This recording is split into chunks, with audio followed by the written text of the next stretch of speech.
All right, guys, so we are live. Thanks for joining. I'm Becky Shorey, and today we're going to be talking about Google Classroom and taking it to the next level. So my goals for today, or basically this class, I'm hoping that everybody, hold on, I've got to change I was hearing myself twice. Sorry about that.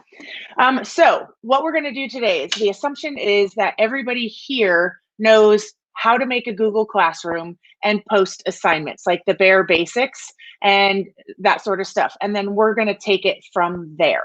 Okay. So here are our goals. We're going to go ahead and increase the variety and the types of assignments that you guys are making, be able to increase feedback and communication, streamline grading and workflow. I'm going to talk a little bit about some of my favorite app integrations for content. There's so much out there worldwide. Like, how do you even filter through all of it? So I've used lots of the different things. I'm going to go ahead and just pick a couple of them that I think work best for most grade levels, most contents, and it's got information in there, okay? We're going to also talk about late work management because that becomes a real problem in a digital world.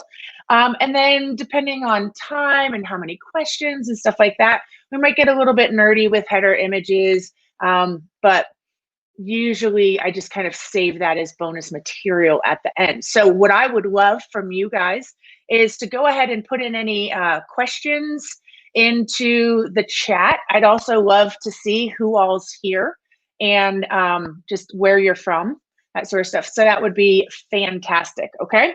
So we're gonna jump right in because an hour is gonna go by really fast. My goal is for you on Monday to be able to implement some of these strategies, okay? So really quickly, I know that you guys have all set up Google Classrooms before. However, there are a couple of little tweaks that are really important. I need to make sure that you have some of these settings set correctly to make your life so much better, okay? So for one is turning off your notifications, allowing class comments, and don't put classroom on the stream. So we're going to go through each of those just super fast. Again, if this is review, we're going to get to some more stuff really fast. Okay, so when you're in Google Classroom, I'm going to switch between different versions of me for you all, okay? So I'm in Google Classroom. I'm going to come over here to settings, and I'm going to go to notifications. And I'm going to turn on or off different notifications to see what I want, because you know it blows up your email and it blows up the kids' email too. I don't know how many times I've said to a student like, hey guys, so I sent you an email, and they're like, oh, I don't check that. I'm like, why don't you check that? And they say, well, because it's all like Google Classroom or Schoology notifications. I'm like, well, turn them off, right? But that's how I, as a teacher, communicate with you. So you can turn on and off these different settings, go down to the drop down, and you'll see all of your different classes. So you could actually, for some classes, turn everything off, okay? Again, don't want to spend a lot of time because a lot of you guys know this, but it's so critical that I'm sure there's a couple of you that didn't know that, and it's really going to save your inbox, okay? Next up, two more settings we're going to go over and then jump right into like agendas and stuff like that. So the settings for the Google Classroom that I think are really important for you to have. I'm in my classroom. I go to the gear. I scroll down. I just want to talk about two of these really fast. One is on the stream. I really want students to be able to post and comment. And I know that some of you guys are freaking out and you're like, no, they're going to do inappropriate things. Yep, some of them are, but it's a learning thing. And so you can just have conversations with them really fast. And then remember, guys, you can mute kids. Like if they just straight up yeah. Are we supposed to see your screen?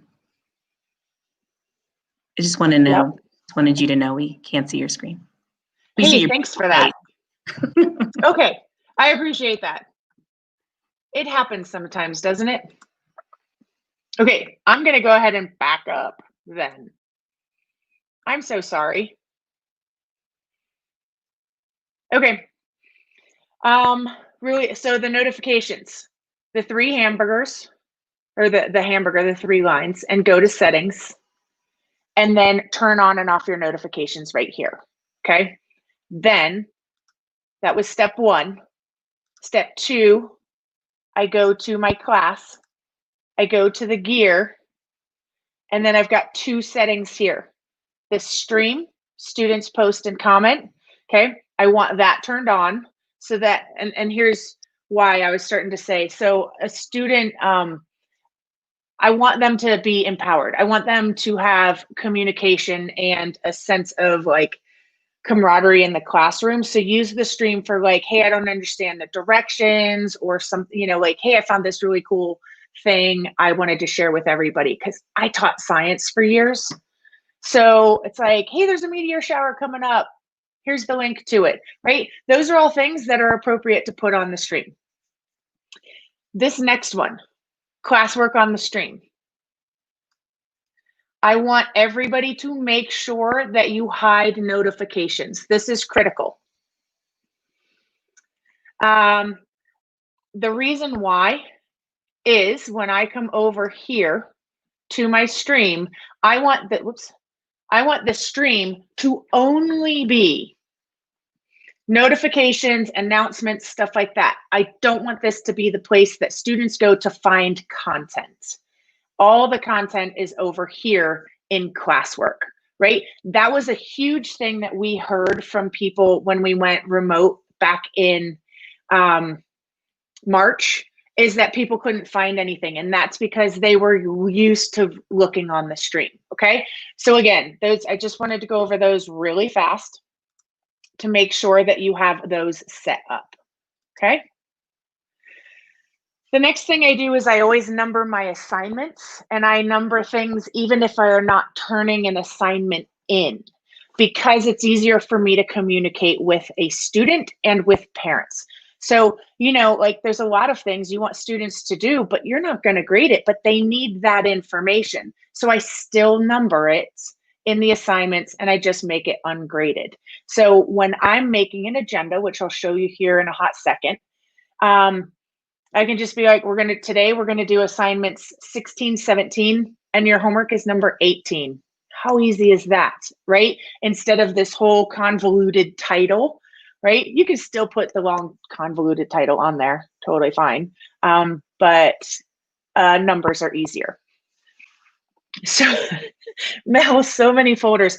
Yeah. But this is a class that I made a couple years ago, and this is a semester's worth of information, because you know in Google Classroom, every time you make an assignment, it makes a folder for you automatically, right? And so I didn't sit there and make all these. Google made them all. So it's really not that bad. Okay, so let's talk about how to set up your classroom for either remote learning or hybrid learning. Here's the thing.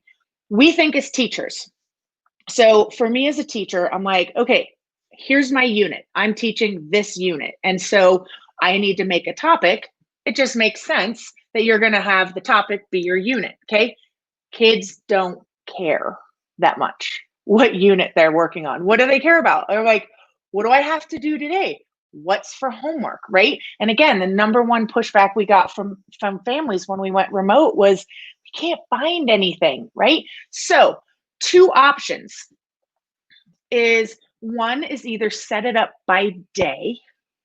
So each day is a topic, or set it up by week. So you've got week 1 and you've got all of your assignments. This is going to be dependent on what works best for you and how your school is structured. So, you know, when we went remote last spring, it was kind of like, here's everything on Monday, you have until Friday to hand it in. Now, you know, so if that's the scenario, I would do weekly agendas, and I'll give you some examples of those momentarily. Nowadays, it's like my student because I have a senior in high school in Jeffco where I work. And so right now it's like she meets with her school every day. Some days she's in person. Well, she was on quarantine for 2 weeks because she was exposed, but whatever, like it doesn't matter. So whether she's in person or whether she's online back at home, she can go to each specific day. So set it up that way. If you're as a teacher and you're like, but I really want them to know what unit they're in, what I would do is come over here to Google Classroom, and I would make myself a custom header, and I would post that, and I would have the title of the unit and an image that went ahead with that particular unit. So you still have the name of the class, right? You still have your Google Meet codes there, but now you have your unit there as well. So I have also, when I told people to do each day, yeah, Mel, I agree. Sometimes people are like, that's too many topics. And I get that. Again, pick which one works best. But sometimes people are like, well, how many are you allowed? Like, does Google have a limit to how many topics you can have? So I've done some investigation. Here's what I found out. We don't think so. Some people are like, no, there's a limit of 100. But what I've read is there's a limit to 100 assignments per topic. Anyway, even if it is 100, I teach you 184 days, right? You divide that to 2 semesters, you're not going to reach the limit anyway. All right, moving on, because I find that giving very clear directions is critical. I know that there's been a lot of confusion, and in my brain it makes sense, but then when I put it down, not so much. So I'm going to give you tons of templates, and I want you guys to go ahead and pick ones that might work. So Kelly, I have a fantastic moderator here today. Her name is Kelly. She's in the background. She's writing little comments and putting up the templates and stuff. So Kelly, if you could go ahead and put up the bit.ly for the presentation. And I am on slide 21 for those of you who want to come. So you're like, you didn't go through 21 slides, and that's because I have slides that I'm not presenting on today, but I don't want to get rid of them because they're good, so I left them in there. Okay, great. So she's got that down in scrolling across the bottom. So templates for assigning things and for directions or agendas or stuff like that. I have a couple of options here. Slides Mania is one of my favorites. If you come over to education, you can find weekly planners, yearly planners. So I'll go ahead and do weekly planners. And I don't know who makes this, but man, these are great. And they're Google Slides, and you can use those and just modify them. You make a copy and modify them to fit your needs. And they're really colorful and fun. And it's a way for you to put all of the, what your daily agenda is. If you're like, yeah, that might be a little bit too much, I have this folder right here, and it is hyperlinked. So if I click on it, I can come in and I can see a variety of other templates. So here's an example of one that I would use in my class, right? And it's like, here's our learning target, here's the date, here's what we're doing for the day, any vocabulary, any reminders, and it's just a template, and I could post that each day. So nice and simple, okay?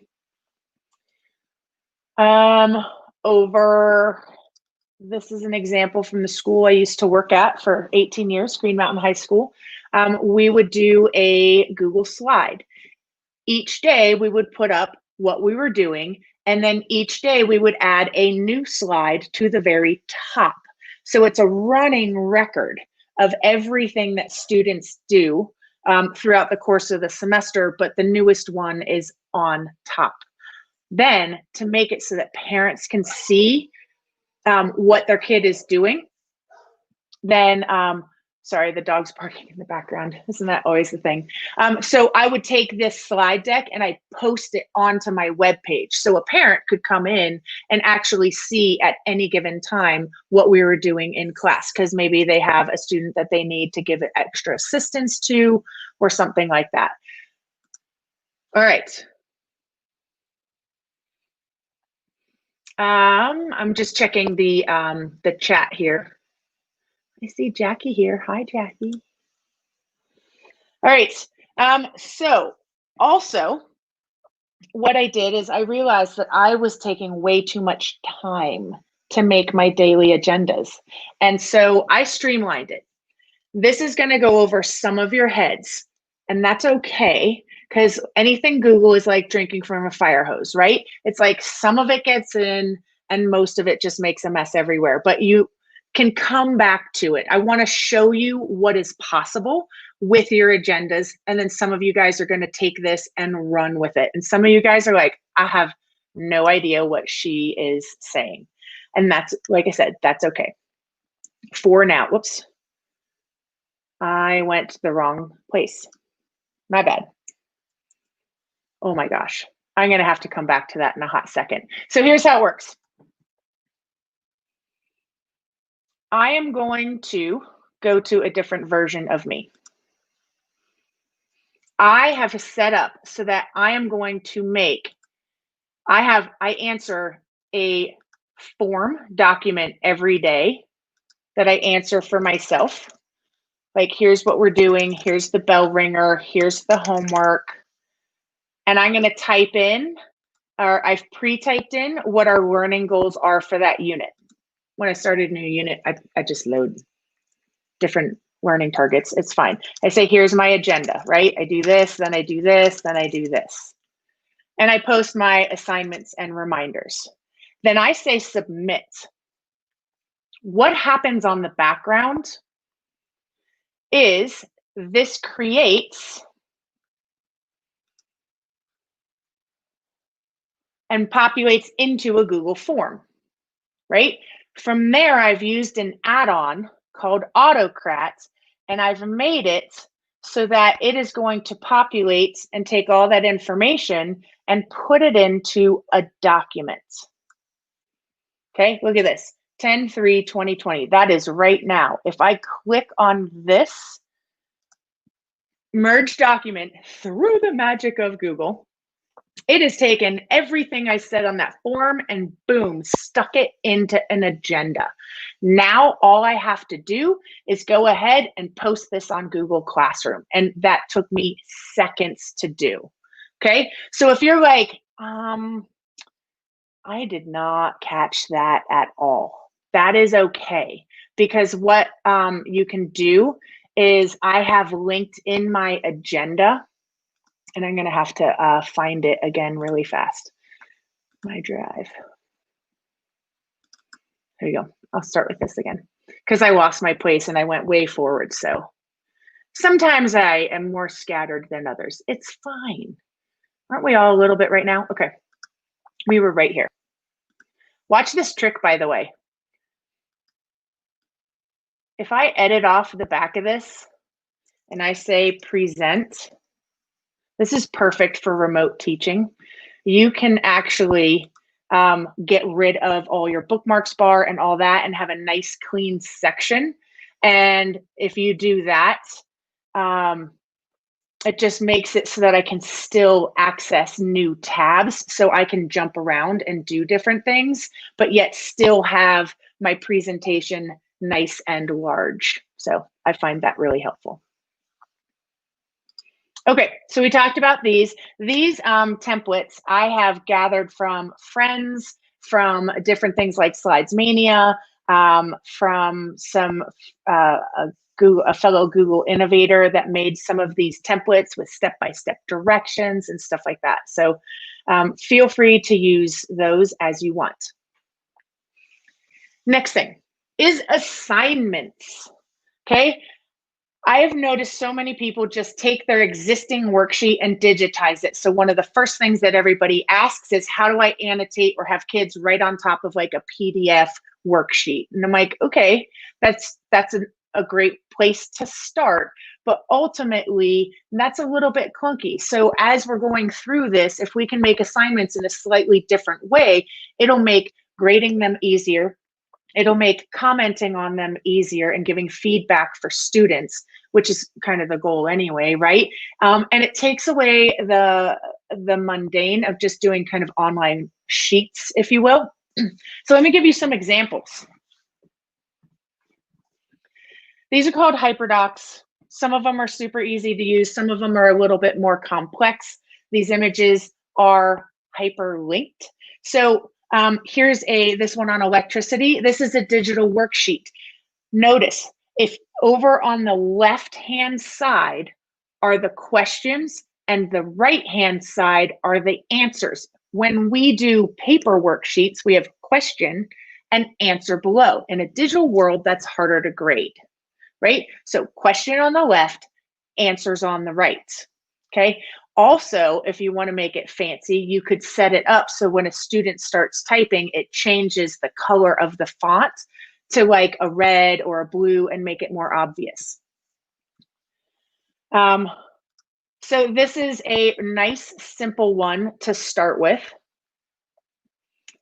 Watch this video, right? Answer these questions. And then down here, there's additional information for them to explore. If you're just starting out, start with the top one. If you're like, nope, I want to take it to the next level, here's what we've got. So again, it's like, review this. Now we want you to explore here. Now demonstrate your knowledge, okay? If you want additional examples, because I learn by examples, you can click over here on this image. And this takes you to the Hyperdocs webpage. This is like a gold mine of stuff. Look at all these different templates for basic Hyperdoc lessons, creative writing challenges, thing links, explain, apply, you know, all that good stuff. All of these are here. Your homework, you like how I give you homework right away. Your homework is to go and spend some time looking at these resources and pull one that works for you. Now, as we go to a remote world, things get really stressful really fast. So I would use one kind of template that resonates with you and your teaching style and rock it. Just take that one and just use it over and over and over again. When you're comfortable, go ahead and get something else and go to that next step, right? But if you try to do everything at once, you're going to implode. I'm just saying, right? It's happening a lot. So a couple more examples. There's something called a mixed media text set, similar to a Hyperdoc. But all of these buttons that I have here are hyperlinked to something. Again, I'm trying to teach you by example, right? You could, as a teacher, give directions in slides and have different buttons for people to click on. It's just a shape that I've inserted and then hyperlinked the shape. Okay, so this is a very common format. Explain, read, consider, wonder, and the students kind of click through. Is there an order? Nope, they can go any way they want, okay? I'm assuming most of you have seen stuff like this before. So again, directions and links on the left-hand side, things for students to write on the right-hand side. It's just a simple little formatting trick, okay? Next up.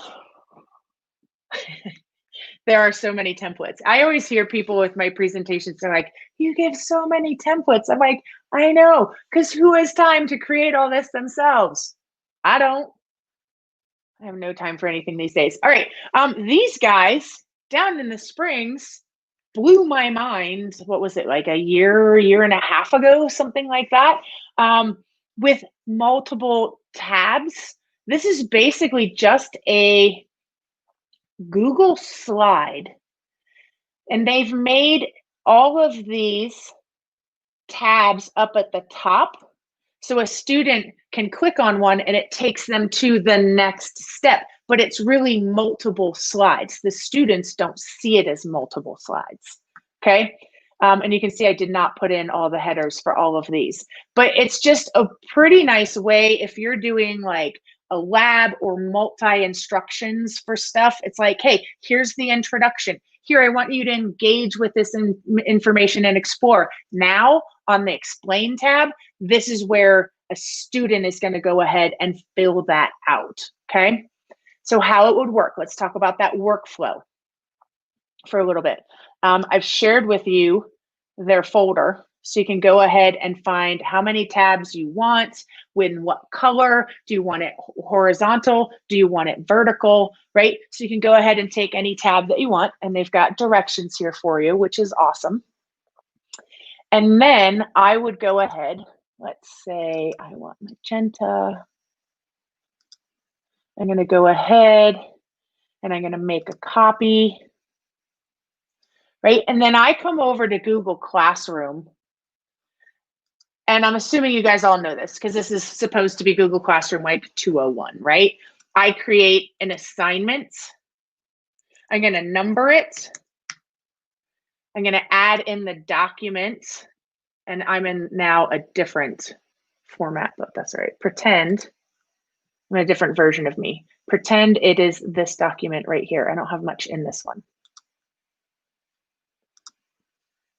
And make a copy for each student, right? I put in my title and stuff like that. So now as they open it, they can edit it and it's renamed.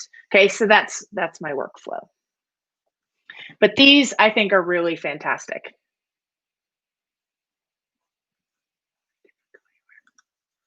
All right. Also, for assignments, I use data tables all the time. One example I just already showed you was a multimedia text set, right? You had the questions on the left, the answers on the right. But here's what a lot of people don't know that you can do with documents. You can actually drag images from somewhere else and just bring them in and resize them. So I've used a document like this for a student to fill in. So this is an assignment that I push out, but I could also have it as here's directions, put in text, and then insert your own images to help show that you explained something, or put in a screencastify video of you explaining something and put it in this third column. So there's so many different ways you can do this, but a lot of people don't know you can do this. If I wanted to fill in an image in this document and I go to the Explore button, well-sorted sediment, and I go to images, all of these images that get returned here are already labeled okay for reuse. So guess what? You now have a conversation with kids about licensing and copyright law and stuff like that, right? And so if a student likes this and you're like, yep, that's what I want, I'm going to go ahead and double click on it and, whoops, just kidding. Just kidding. I'm going to go ahead and hit the plus. Okay, and when I hit the plus, because my cursor was here in this box, it's actually going to go ahead and resize it and put it into that document. So think about ways that you could use just Google Docs and a table to hand out assignments for students to interact with and then resubmit to Classroom. Okay, super helpful. But also, I'm not going to have as good a results here because these are only things that are labeled okay to reuse. So if I open up a new tab and I do a search there, well-sorted sediment. You can tell I was an earth science teacher, right?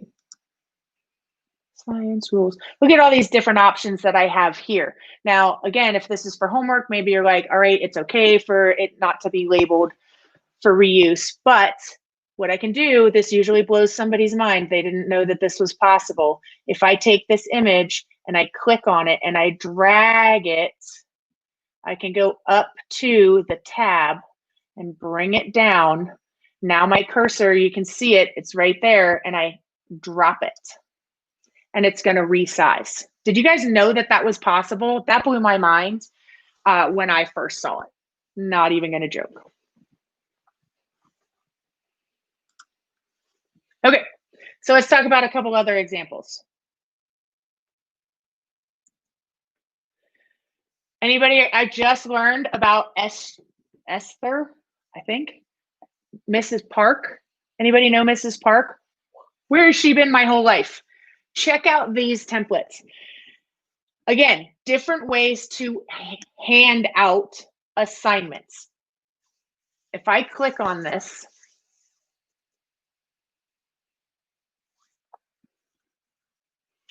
look at all these templates that she gives away for free. Right? She's an elementary school teacher, so keep that in mind. It's kind of geared towards that. Look at her weekly assignment template. I love that, right? You've got links, learns, vocab, apply, show, reflect, and it's nice and colorful and bold. I just think that's fantastic. But I would check out some of her options that are available. Again, different ways for you to go ahead and hand stuff out. So somebody said she has a great one on managing breakout rooms in Google Meets. You know what? I didn't even put that into this presentation. We should do that. Remind me in a minute. Let's see, 10:31. Okay, I'll get to that shortly. Other assignment templates. Control-Alt-Achieve. Eric Kurtz, you guys all know him and love him, right? He's so nice. So he has a ton of templates there, and this is another one I just found. Whoops. Click on this right here. Google Drawings. If you're going to use one tool, I'm going to make that 2 tools. Use either Google Drawings or Google Slides. The functionality is the same. That's how almost every template that I've given you is formatted. Slides is basically the same thing as drawings, but it gives you multiple pages. Google Drawing gives you 1 page. It allows you to insert text. It allows you to insert drawings, images, it doesn't matter. So I don't know who made this page, but check this out. You could say, I want a Venn diagram, right? It shows you what it looks like. You click use the template and it's all right there. But this person here has lots of options for all different like social studies, math, different topics, right? So again, I'm showing you lots of different templates. I'm not trying to overwhelm you, but they're there when you need them, okay?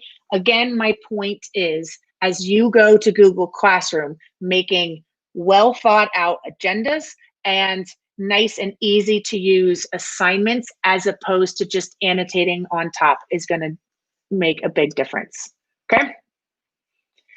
But also, not everybody has to have the same assignment, right? As a teacher, opening, I have 150 students, so 5 different classes. So opening 150 assignments is really time consuming. Don't we want to work on collaboration with our students, right? Yes, is the answer to that. And so why not have an assignment where everybody's doing different parts? We call it a jigsaw, right? So here's one that I did several years ago. Well, that's actually a really long time ago, 2013. That makes me feel old. I've been around the block once or twice. Okay, so what I did is as a teacher, I made 1 slide deck, right, on fracking. I wanted students to know, what is it? How is it done? Where is it done? What are some of the safety concerns that need to be taken into account? What are some laws that were made around it? Were there any sorts of accidents that took place?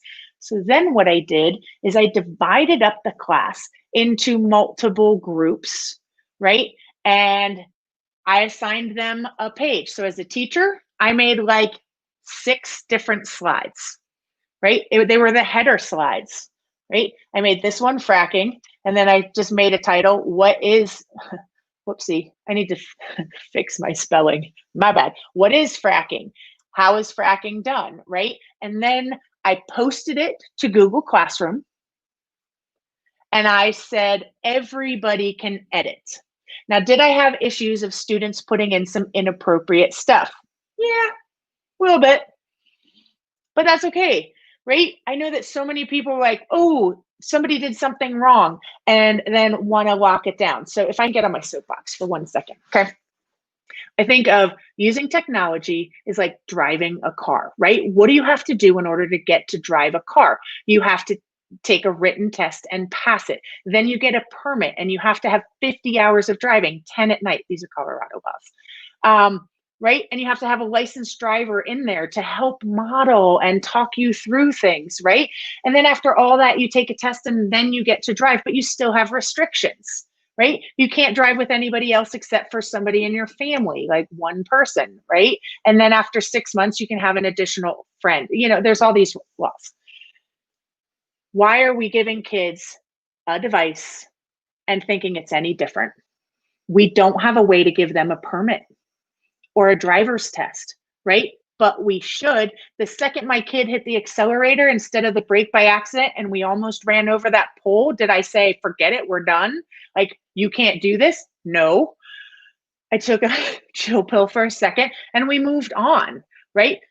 Technology is the same thing. Okay, I'm off my soapbox, but I just think it's really important to say, because as soon as something happens, people want to lock it down. But remember, you can go to File, Version History, see version history, and everybody, you know, see who did what and who did that inappropriate thing, and you have a conversation with them about it.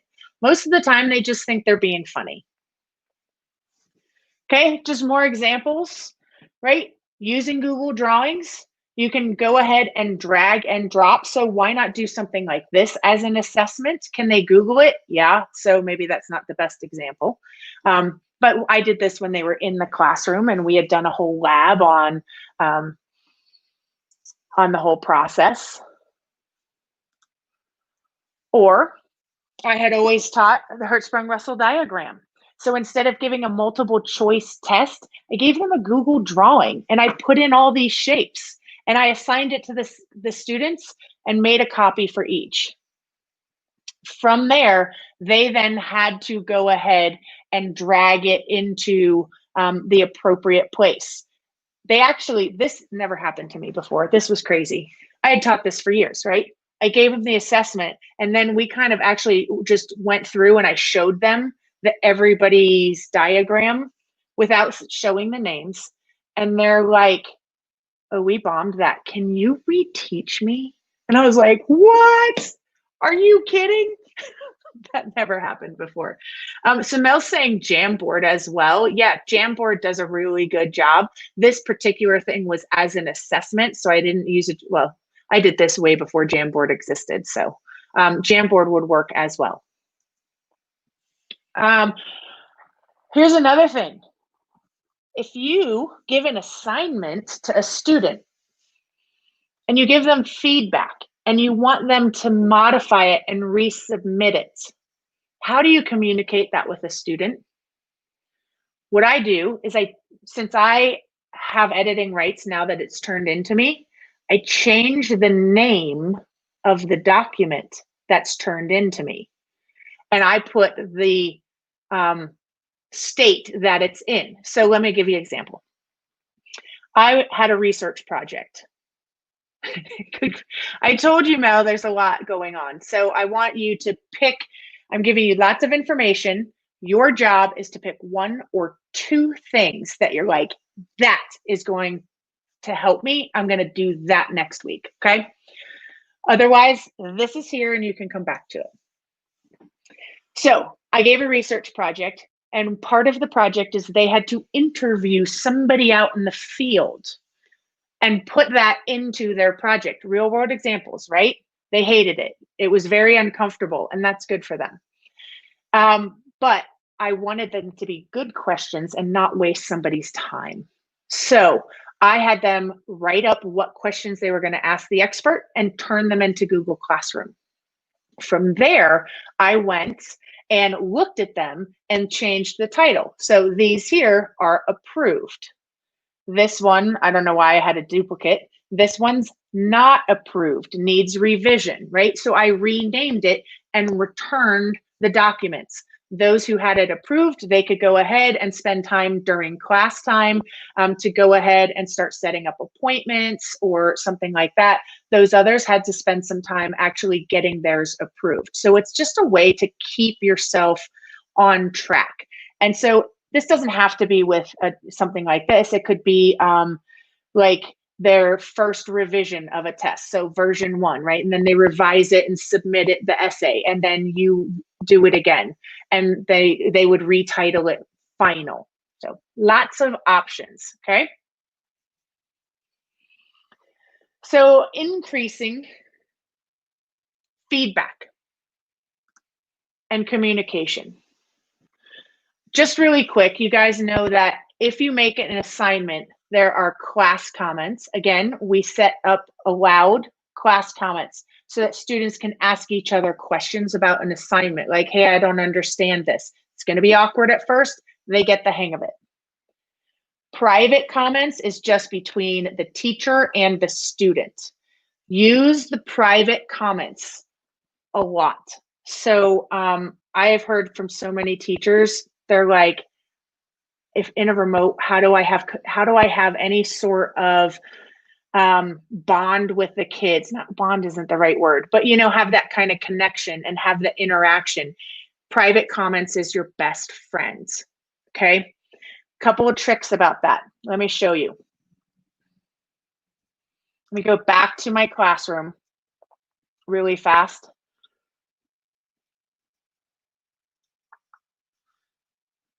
Oh, that's taking a minute, isn't it? All right. So let's say right here in assignment title, I've assigned this. This is my teacher view. If I'm a student view, so I'm in student view right now, I view the assignment and I could put like, hey, Shorey, blah, blah, blah, blah, blah, blah, right? And they post it. Now, as a teacher, I come back, I open up assignment 1. Now I can see over here that this student put in a comment for me, okay? I'm gonna go ahead and I'm gonna then reply back to them. I want to always close the conversation loop, okay? I wanna get the last word all the time. How do I know that I got the last word? I'm gonna type my initials, and unfortunately they're BS. So that's gotten me in trouble once or twice. They're like, why are you saying my kid's always full of BS? And that's my initials. Anyway, I digress. So I'm gonna put my initials there and I'm gonna write a reply and I'm gonna submit it. So now if I had a whole list of students coming down, I'd see my initials and I'd see my comments. And if I see a student that doesn't have my initials BS in the front, then I have to close that comment. And so you can have whole conversations here. And once you start utilizing it, you really can start using it as a way to connect with your students. And it can turn into all kinds of other things and other parts of conversation, but it's really a way to connect. So let me show you kind of what that looks like in a teacher's classroom who uses it pretty proficiently. So the student or teacher in an English class, you can see all the different students and her initials were MLA. So she went ahead and typed in and closed all of those comments. And it really does not take you long to write, but it's a way to constantly have that communications. Yeah, so really quickly, Mel, when my husband and I got married, my friend said, congratulations, Christian, your life is now filled with BS. Good times. All right, grading. Grading is takes forever, right? And so one thing, you don't have to grade absolutely everything. And sometimes you just want students to kind of collaborate and make sure that, like, say with math, that people are on the right track. So what you could do, remember I told you how much I love data tables? Make a data table, post it to Google Classroom. Everybody with the link can edit. Now, I have the students because I taught high school. Middle school works great. Elementary school, not as well, right? They all have phones these days in the upper grades. So have them download the Google Classroom app. They can open up the assignment from the app. They can put their cursor in a cell and insert image from their phone. Take a picture, and now the picture of them solving problem 1 is inserted into the document. Okay? Who knows if it's right? So each time, each week, whatever, you have some checkers. So they sit there and they have to check the work when it's posted, and they just insert just a little check mark, whatever that they found online, and they just check it into the box to say, yep, I give this the stamp of approval. This is good. So this could be great for reviews or anything like that. And again, it's really simple for you. People are working, they're collaborating, but it decreases your grading. Okay. Grade transfer. How do you get stuff from your grade book in Google Classroom over to Infinite Campus if you don't have the full version of Campus or whatever else you're using? Grade transfer, it is $2 a month. For me, the time that saves, 100% worth it. For sure. And comment banks. Can I just see really quick in the, do you guys, because we have 15 minutes left. Do you want me to go over comment banks, or would you like me to get to my favorite apps that integrate with Google Classroom? Seems like Mel and Jackie are the most verbose here. All right, I'm not seeing anything. So here we're just gonna go ahead until I get some feedback. I know there's a little bit of a delay because of YouTube. All right, realize in Google Classroom on an assignment.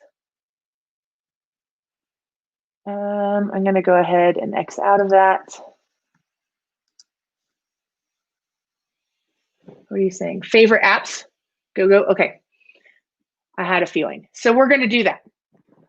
These slides here on comment banks with the videos are there for you guys to reference as far as rubrics and how to use that as well.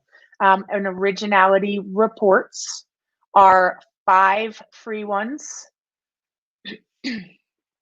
Classwork Zoom is one of my favorite apps. This is something that integrates with Classroom on the teacher end.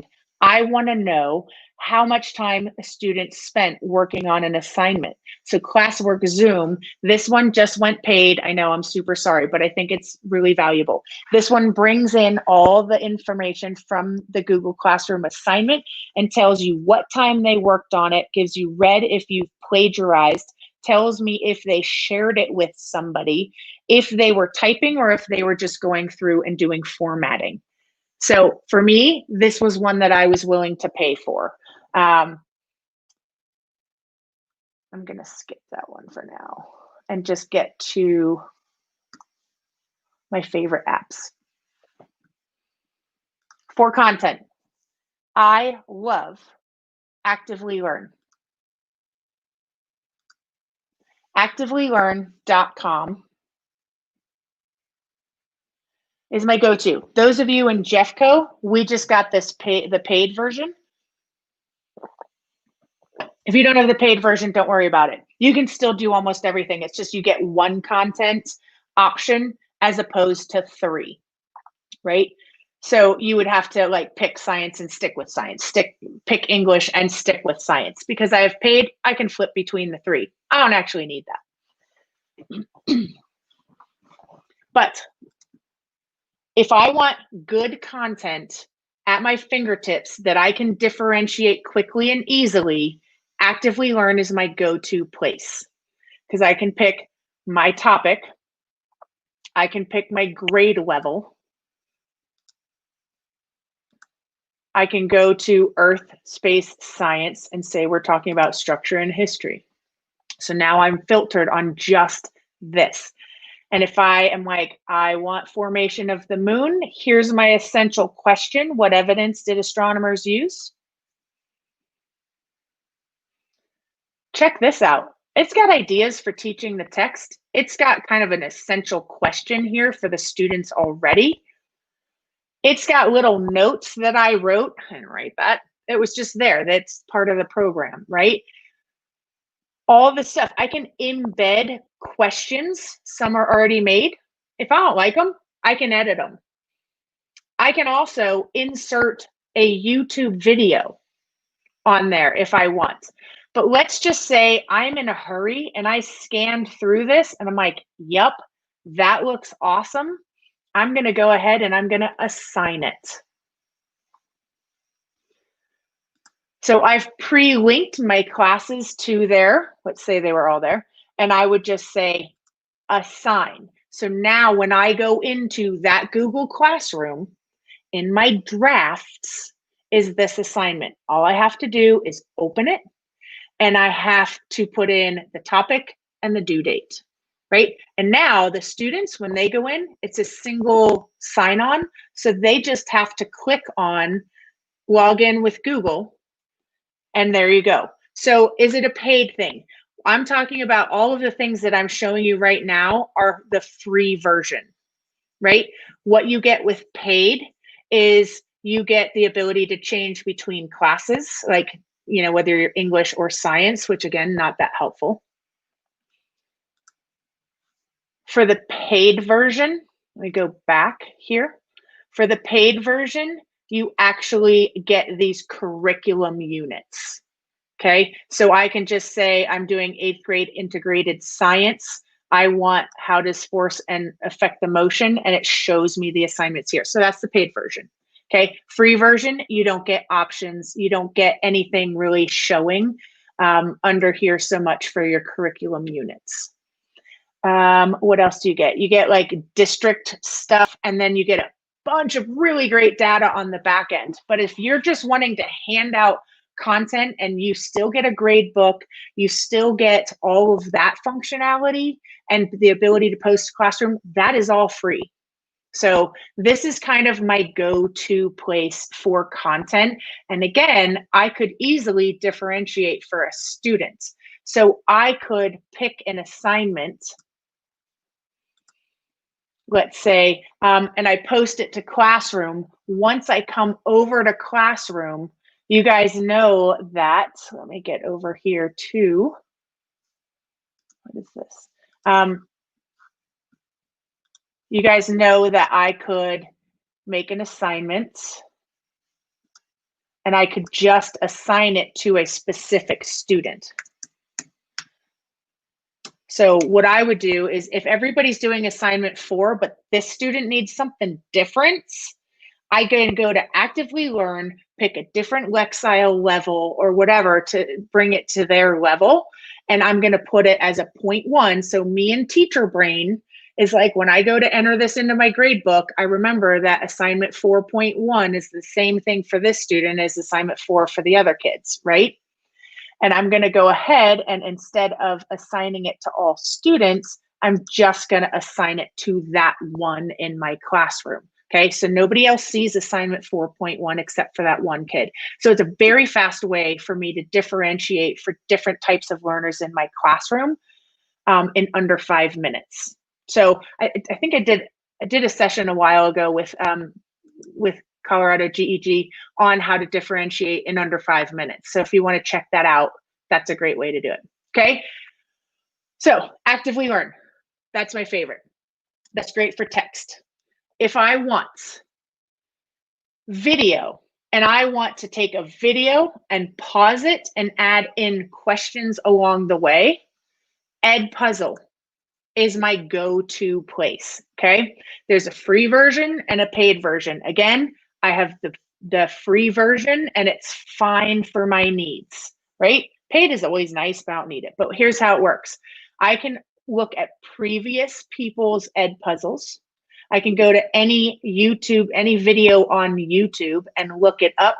National Geographic, TED Talks. I mean, there's so many great things. So if I go here to, let's say, YouTube, actually, you know what? I'm going to go to EdPuzzle because I don't have time to make my own. I can type in a search, Since we were already talking about fracking, I'm just going to go ahead and look it up. Look, here's one on how does fracking work that Tamara made. It's got 7 questions there already. So I can select it and I can make a copy of it. So I'm going to go ahead and watch it. And everywhere there's one of these little, like, it looks like water droplets, is a question. So I can click here and there's a question that she's created about natural gas forms over what, and can fill this in. So Mel, using videos that are 5 minutes or less is a really good idea. What's fantastic with EdPuzzle is it actually allows you to edit out the like different parts of the video. So you can just edit out the front and the back and sandwich in, like, I want the students to watch these 4 minutes and not the other 50 minutes in the video. So it's very targeted. You as a teacher have a grade book that you can look at and you can see what the students did, what grade they got. It all integrates with Google Classroom. It's just, I post it to Classroom, I go in the draft folder, I edit it, and then with the date and I post it. So if I want videos, EdPuzzle is my go-to. If I want text, Actively Learn is my go-to. And I would be remiss if I did not talk about Pear Deck. So Pear Deck is a whole nother beast. So my third go-to for using this is Pear Deck allows you to take any Google slide that you have, and it allows you to put in targeted questions. Again, there's a free version, there's a paid version. We actually have the paid version at our district. Love it. But what do you get with the free version? Or what do you lose with the free version? You don't have the ability to write on slides, and you don't have the ability to do draggables. But if you want multiple choice questions, you can. Okay, so I can actually take anything that I've previously made, or I can make one on the spot. And what happens is it allows me, so I've just opened it, I go to add-ons, and I open up my Pear Deck add-on. And now I can use pre-made template library. This is how it would start if you've never done Pear Deck. Beginning of the lesson. Here we go. What did you learn last night from last night's homework? It inserts it in. I can delete out this slide, right? So maybe I'm just doing one entrance ticket or exit ticket or check for comprehension in the middle of it, right? And then I'm just going to share this with my students. So I can say, start lesson. Do I want teacher paste or do I want student paste? I want, let's say, teacher paste. I can post this to Google Classroom if I want, right? I can invite it to Google Classroom. Right here, it's integrated, or I put this up on the board or on the screen. Students go to joinpd.com and type in the code, and then there I get to see what they answered. And that's a great check for understanding. You want to take it to the next level? I could spend 2 hours just on functionality of Pear Deck, and we do not have that today. I would start small, start with, you know, if you've never used Pear Deck before, and I would use some of these pre-made slides. So it seems like lots of people have used EdPuzzle and love it before. Also about Pear Deck, it does allow everybody to have a voice no matter how quiet they are. I, as a teacher, can see what people have responded. I can share some results or I can share none results, right? Or I could share them all. Again, I could seriously spend 2 hours. It's so good, but it is very user-friendly, okay? So those are my go-tos, but there's so much more. Let me go to, where is it? Resources that integrate. This slide is slide 71. All of these, and this is not comprehensive, I have not updated this in a while. But here's what's cool is every single image I have hyperlinked to the website or the extension or the whatever. I have my favorite ones up at the top. All of these integrate with a single user sign-on using Google or Google Classroom. They all post to Google Classroom for everything. I've got Discovery Ed. If you want something for arts, we've got Google Cultural Institute. Whatever you want, American Museum of Natural History, right? They all will post straight to Google Classroom. If you wanted to do assessments, Quizlet or quizzes is your go-to. Okay, again, check with your school, make sure that they're on the approved list. But all of these work. If you're a music teacher, Flat is your go-to. Okay, so come back to this when you're ready, but this is too much to start with.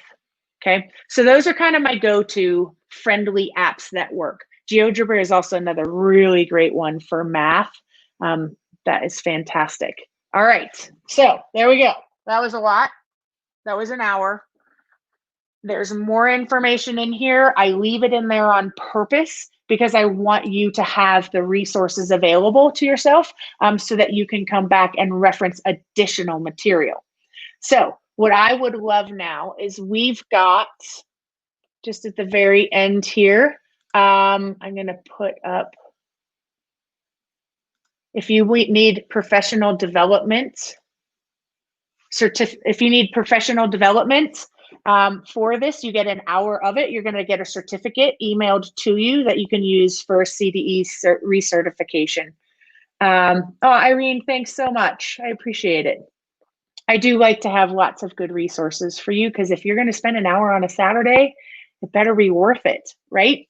So what I would love is down in the comments, put your takeaway, right? What's the one thing that you're like, this is amazing, I'm using this next week?